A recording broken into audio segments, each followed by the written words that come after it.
Hi all, welcome back to another episode of Lithologica. ഞങ്ങൾ ഇന്നൊരു cooler നിങ്ങൾക്ക് introduce ചെയ്യാൻ വേണ്ടിയിട്ടാണ് ഈ ഒരു വീഡിയോ ചെയ്യുന്നത്. ഈ കയ്യിലിരിക്കുന്നത് നമ്മുടെ ബജാജിൻ്റെ 97X എന്നുള്ളൊരു മോഡലാണ്. ഇത് 36 ലിറ്ററിൻ്റെ ഒരു മോഡലാണ്. ഇതിൻ്റെ പഴയൊരു മോഡലുണ്ട് ബജാജിന്, പക്ഷേ ഇത് ഇവർ ഇൻട്രൊഡ്യൂസ് ചെയ്തതിൻ്റെ പുതിയ മോഡലാണ് നിങ്ങളിപ്പോൾ ഈ കാണുന്നത്. ഇതിൻ്റെ പ്രത്യേകത എന്ന് പറഞ്ഞിട്ടുണ്ടെങ്കിൽ ഇതിനകത്ത് ഫാനുണ്ട്, അതുപോലെ തന്നെ ഹണി കോംബ് വരുന്നുണ്ട്, പിന്നെ ചീപ്പറാണ്, അതുപോലെയുള്ള കുറച്ച് പ്രത്യേകതകളുണ്ട്. നമുക്കത് കൂടുതൽ ഈ വീഡിയോയിലൂടെ നമുക്ക് മനസ്സിലാക്കാം.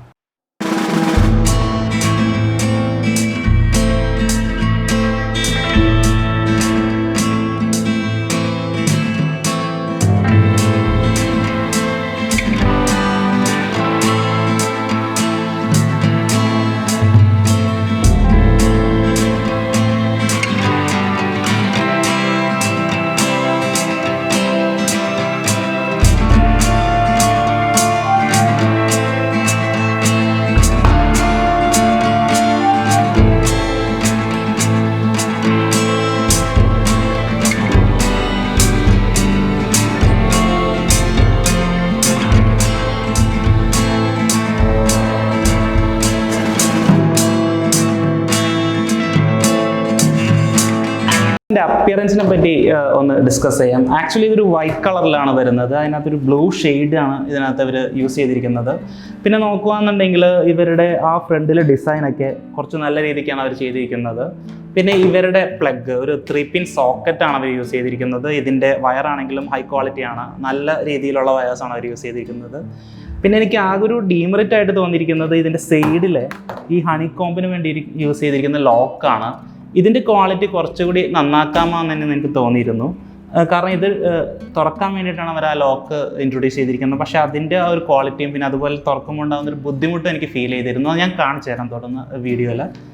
പിന്നെ വരുവാണെന്നുണ്ടെങ്കിൽ ഇതിൻ്റെ വാട്ടർ ഒഴിക്കുന്ന ഒരു പോയിൻ്റ് ഉണ്ട്, അത് വളരെ ചെറുതായി പോയി എന്ന് എനിക്കൊരു തോന്നി. ബട്ട് സ്റ്റിൽ നമുക്ക് വേണമെന്നുണ്ടെങ്കിൽ നമുക്ക് ഈ ബാക്കിലെ ഈ എയർ വെൻ്റ് ഓപ്പൺ ചെയ്ത് കഴിഞ്ഞാൽ അതിലൂടെ നമുക്ക് വെള്ളം ഇൻസേർട്ട് ചെയ്യാൻ പറ്റും. അതുകൊണ്ട് അതൊരു ഡീമെറിറ്റ് അല്ല. ആക്ച്വലി വളരെ ഇഷ്ടപ്പെട്ടൊരു കാര്യം എന്ന് പറഞ്ഞിട്ടുണ്ടെങ്കിൽ ഇതിനകത്ത് വീൽസ് ഉണ്ട്. വീൽസ് ഉള്ളത് കൊണ്ട് തന്നെ നമുക്കിത് മൂവ് ചെയ്യാൻ ഫ്രീലി വൺ ഹാൻഡ് കൊണ്ട് മൂവ് ചെയ്യാൻ വളരെ എളുപ്പമാണ്. അതുപോലെ തന്നെ ഇത് വെയ്റ്റ്ലെസ് ആണ്. അതുകൊണ്ട് തന്നെ ഇതിനെ ലിഫ്റ്റ് ചെയ്യാൻ എനിക്ക് ഇരുന്നുകൊണ്ട് തന്നെ ഇപ്പോൾ ലിഫ്റ്റ് ചെയ്യാൻ പറ്റുന്നുണ്ട്. വളരെ വെയ്റ്റ്ലെസ് ആണ്. അതുകൊണ്ട് അങ്ങനെയുള്ള ഇതിൻ്റെ മൂവ്മെൻറ്റ് വളരെ ഫ്രീ ആയിട്ട് ആർക്ക് വേണമെങ്കിലും ചെയ്യാൻ പറ്റുന്ന രീതിയിലാണ് അവർ ഡിസൈൻ ചെയ്തിരിക്കുന്നത്. പിന്നെ ഒരു കാര്യം എന്ന് പറഞ്ഞിട്ടുണ്ടെങ്കിൽ ഇതിൻ്റെ ഈ ഫ്രണ്ടിൽ കാണുന്ന ഈ പോർഷനിൽ നിന്നാണല്ലോ നമുക്ക് കൂളിംഗ് കിട്ടുന്നത്. അതിനെപ്പറ്റി നമുക്കൊന്ന് ഡിസ്കസ് ചെയ്യാം. ആക്ച്വലി ഈ കാണുന്ന ലീഫിനിടയിലൂടെയാണ് നമുക്ക് കാറ്റ് പുറത്തേക്ക് വരുന്നത്. അപ്പോൾ അവിടെ നമുക്കത് അഡ്ജസ്റ്റബിൾ ആണ്. ആക്ച്വലി നമുക്കത് ഏത് ഡയറക്ഷനിൽ വേണമെങ്കിലും നമുക്ക് അഡ്ജസ്റ്റ് ചെയ്യാം. ഇതിനകത്താണ് ഫാനിൻ്റെ ആ സ്പീഡ് അതുപോലെ തന്നെ ആ സ്വിങ്ങും കാര്യങ്ങളെല്ലാം വരുന്നത്. ആ ഫാനിൻ്റെ സ്പീഡ് കൺട്രോൾ ചെയ്യാനും ഇതിൻ്റെ പമ്പിൻ്റെ സ്വിങ് കൺട്രോൾ ചെയ്യാനുമാണ് ഈ രണ്ട് നോബ്സും അവർ യൂസ് ചെയ്തിരിക്കുന്നത്. അതിനെനിക്ക് കാണാൻ പറ്റും. നമുക്ക് ഫാനിന് ഒരു 3 സ്പീഡാണ് അവർ നൽകിയിരിക്കുന്നത്. അതുപോലെ തന്നെ പമ്പിനാണെന്നുണ്ടെങ്കിലും 2 സ്പീഡും അതുപോലെ തന്നെ നമുക്ക് 2 ഡയറക്ഷനിലേക്ക് മൂവ് ചെയ്യാനുള്ള ഒരു കാര്യങ്ങളും അതൊക്കെ ഇവർ ഇൻട്രൊഡ്യൂസ് ചെയ്തിട്ടുണ്ട്. പിന്നെ ഇതിൻ്റെ ഈ സ്വിങ്ങിനും സമയത്തും അല്ലെങ്കിൽ ഫാൻ റൊട്ടേറ്റ് ചെയ്യുന്ന സമയത്തും നമുക്ക് വലിയ നോയ്സ് ആയിട്ടൊന്നും തോന്നുന്നില്ല. പിന്നെ ഞാൻ ഓൾറെഡി പറഞ്ഞ പോലെ തന്നെ ഇതിൻ്റെ വെള്ളത്തിൻ്റെ കാര്യങ്ങൾ. അപ്പോൾ ഇതിൻ്റെ വെള്ളം ഒഴിക്കാനായിട്ട് ആകെ ബാക്കിൽ ഒരു ചെറിയൊരു വെൻ്റ് ഓപ്പണിംഗ് മാത്രമേ ഉള്ളൂ. അതിലൂടെ വേണം നമ്മൾ വെള്ളം ഒഴിക്കാൻ. അത് കുറച്ച് ബുദ്ധിമുട്ടാണ്, കുറച്ചൊന്നുമല്ല കുറച്ചധികം ബുദ്ധിമുട്ടാണ്. അതുപോലെ തന്നെ നമുക്ക് ഈ ഫ്രണ്ടിൽ നമുക്ക് എന്തോരം വെള്ളം ഇതിനകത്തുണ്ട്, എന്തോരം വാട്ടർ കണ്ടെയ്ൻ ചെയ്യുന്നുണ്ട്, അതിൻ്റെ ലെവൽ കാണിക്കാൻ വേണ്ടിയിട്ട് ഒരു കാര്യം അവർ ചെയ്തിട്ടുണ്ട്. നമുക്ക് അതിലൂടെ നമുക്കത് മനസ്സിലാക്കാം എന്തോരം വെള്ളമുണ്ട്, ഓവർഫ്ലോ ആവുമോ, അങ്ങനെയുള്ള കാര്യങ്ങളൊക്കെ മനസ്സിലാക്കാൻ പറ്റും. പിന്നെ ഇതിൻ്റെ പുറകിൽ തന്നെ നമുക്ക് വെള്ളം തുറന്നു വിടണമെന്നുണ്ടെങ്കിൽ വളരെ ഇൻ്റലിജൻ്റ് ആയിട്ടുള്ളൊരു കുഞ്ഞ് ഡിസൈൻ. നമുക്ക് ആ ഒരു സംഭവം ജസ്റ്റ് ഒന്ന് ഓപ്പൺ ചെയ്താൽ തന്നെ നമുക്ക് ആ വെള്ളം മുഴുവൻ നമുക്ക് കളയാൻ പറ്റും.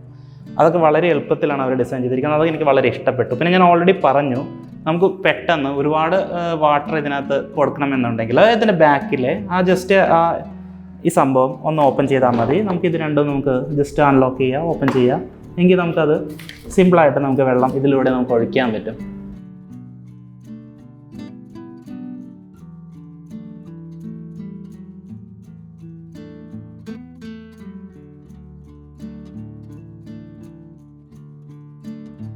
പിന്നെ ഞാൻ ഓൾറെഡി പറഞ്ഞു ഇതിൻ്റെ ലോക്കിംഗ് സിസ്റ്റം എന്ന് പറഞ്ഞിട്ടുണ്ടെങ്കിൽ നമുക്ക് ഈ കാണുന്ന ഒരു നോച്ച് അത് റൊട്ടേറ്റ് ചെയ്യുന്ന അനുസരിച്ചാണ് ഇതിൻ്റെ ലോക്കിംഗ് വരുന്നത്. പക്ഷേ എനിക്കത് അത്ര കംഫർട്ടബിൾ ആയിട്ട് തോന്നിയില്ല. അതിൻ്റെ ക്വാളിറ്റി കുറച്ചും കൂടി ഇമ്പ്രൂവ് ചെയ്യാമെന്ന് എനിക്ക് തോന്നി.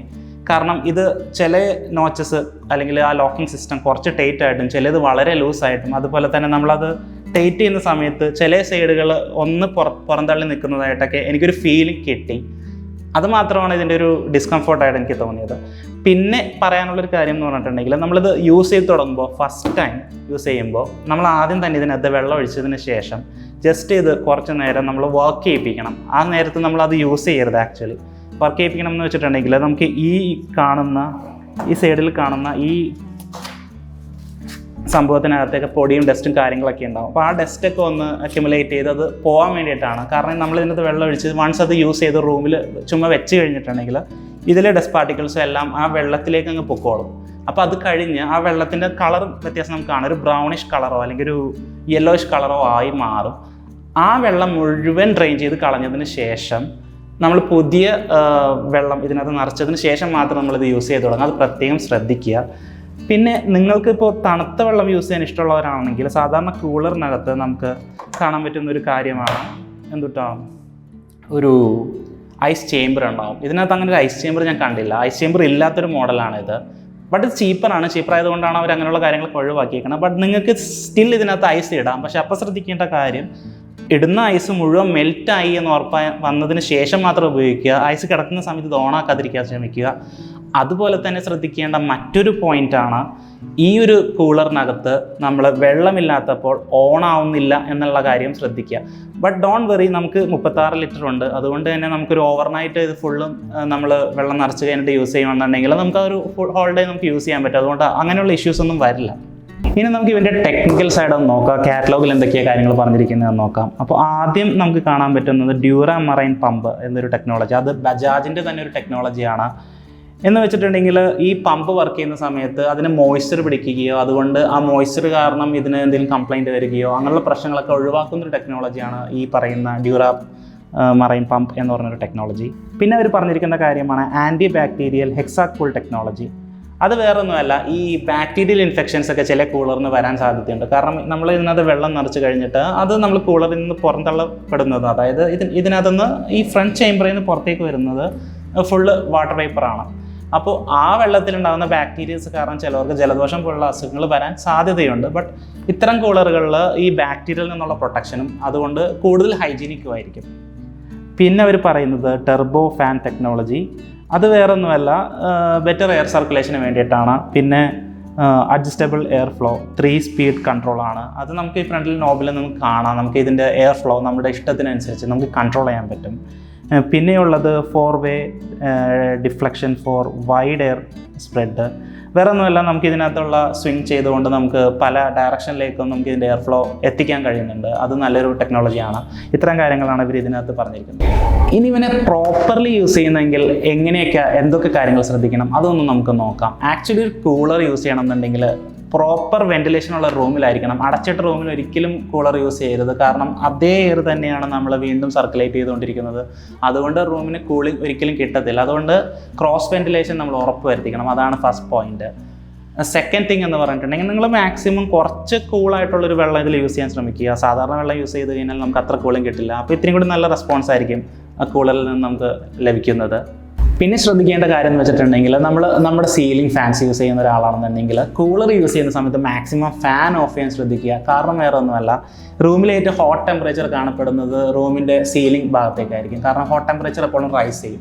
അപ്പോൾ വീണ്ടും ഫാൻ ഇടുകയാണെന്നുണ്ടെങ്കിൽ ആ ഹോട്ട് എയർ ആയിരിക്കും വീണ്ടും റഷ് ചെയ്ത് താഴേക്ക് വരുന്നത്. അപ്പോൾ കൂളറിൻ്റെ മാക്സിമം നമുക്ക് ആ പോസിബിലിറ്റി പുറത്തേക്ക് വരണം എന്നുണ്ടെങ്കിൽ സീലിംഗ് ഫാൻ ഓഫ് ചെയ്തിടുക. എന്നിട്ട് കൂളറിൻ്റെ ഏറ്റവും ചേർന്ന് നമ്മൾ ഇരിക്കുകയാണെന്നുണ്ടെങ്കിൽ നമുക്ക് ഏറ്റവും നല്ല ആ പെർഫോമൻസ് നമുക്ക് ലഭിക്കുന്നതാണ്. ഇനി ഇതിനെ സംബന്ധിച്ച് വേറെ എന്തെങ്കിലും ഡൗട്ട്സ് നിങ്ങൾക്ക് തോന്നുന്നുണ്ടെങ്കിൽ നിങ്ങൾക്ക് you can ask us in the comment box, and this is for Latalogica, and I am signing off.